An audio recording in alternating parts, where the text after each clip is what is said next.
লাতি রাই কর।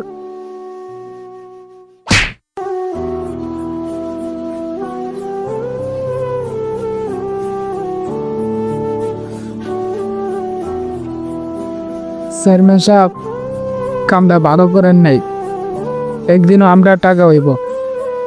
হ্যাঁ যা দেখছি। 6 মাস পর। বন্ধু আর কইস না, চেয়ারম্যানের লাইগা এলাকাটা তো পুরা অশৃঙ্খল হয়ে গেল। বন্ধু আর বলিস না, কালকে আব্বা গেছিল একটা সার্টিফিকেট আনার লাইগা 1000 টাকা রেখে দিছে। আরে কস কি? হ্যাঁ বেটা, এলাকাটা নষ্ট হয়ে যাইতেছে গা। কি আর করবি, গরিব মানুষ দিনানি রাইত খাই। অ্যাওয়ারনেস না ভাই, এলাকায় নতুন একটা ভালো প্রার্থী দরকার যে কিনা আমাদের গরিবের দুঃখ কষ্ট বুঝবে, কিন্তু তারা তো ক্ষমতার অপব্যবহার করে নিজের ভোট নিজে দিয়ে পাস করে গেল। অনেক ক্ষমতায়, তো আমরা তো কিছু বলার নাই। বুঝতে দেশের যা অবস্থা, গরমে তার টিকা পারতাছি না। তো এলাকার খবর কি?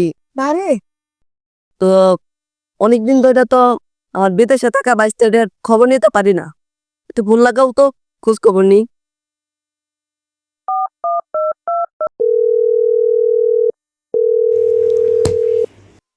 বলছে হ্যালো বাইস্তে, কত কি অবস্থা? আর তোরা দেশে দাও বফদা টিকা পারতাছি না। ফিনা কি ইলেকশন শুরু হয়েছে, লেগে স্কুল বন্ধ। হ্যাঁ, তুমি কেমন আছো? আর কইও না, দেশের যা অবস্থা, টিকা পারতাছি না। আসতে তুমি কি করো? আরে আর করো না, 10 টাকা রুটির দাম 10 টাকা, এলে কিনতে আমি করে 20 টাকা পুরি কিনছি। আরে বাইস্তে, তুমি হইলে চেয়ারম্যান সাহেবের বাতিদা, তুমি কিনলে গিয়া পরি খাইতে যাও। তুমি কি আবার দামি দামি জিনিস, টাকা টাকা শর্ট নাকি? 5-10 লাখ টাকা পাঠাই দিতেছি। ও আচ্ছা ঠিক আছে, বিকাশ বানাই। ও বিকাশ নাম্বারে? আচ্ছা আচ্ছা, মনে করে পাঠাই দিব মনে। টাকাটা কিন্তু মনে করে পাঠিয়ে দিও। আমার টাকা খরচ করতে বুধ হইতে রেংলে টাকা বেশি খরচ দেবো। ইয়াস, ওকে, আবার পরে কথা বলবো। ল কেউ বাইসতে এলাকার কি অবস্থা?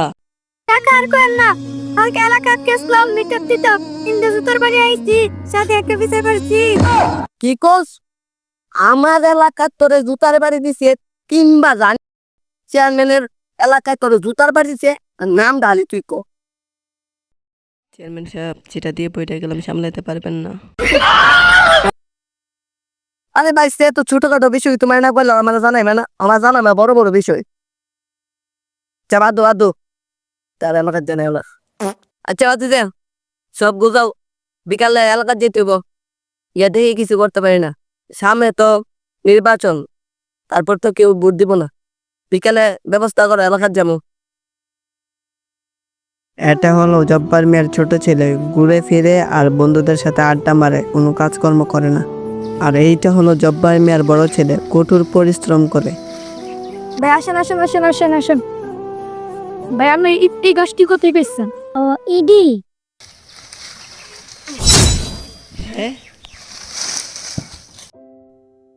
হ্যাঁ, তাইলে না আনছত কে রে ভাই? এই গাছটি ব্যস্ত আনছি। কি কইলি তুই? তুই গাছটি বেচবি? আব্বা তো গাছটি আমার নামে দিয়ে গেছে, তুই বেচবি কেমনে? অত শত উবি না, আমার টাকার প্রয়োজন, আমি গাছটি বেচবো। তুমি দুই ভাই জগরা মিটে আমার ডাইকে ফ্রেম গাছ কিনি।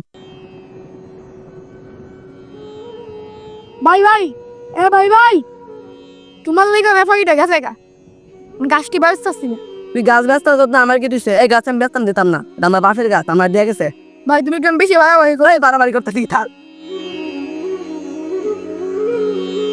পরবর্তী পর্ব আসছে খুব শীঘ্রই, দেখতে চোখ রাখুন ফানি চ্যানেল অফিসিয়াল।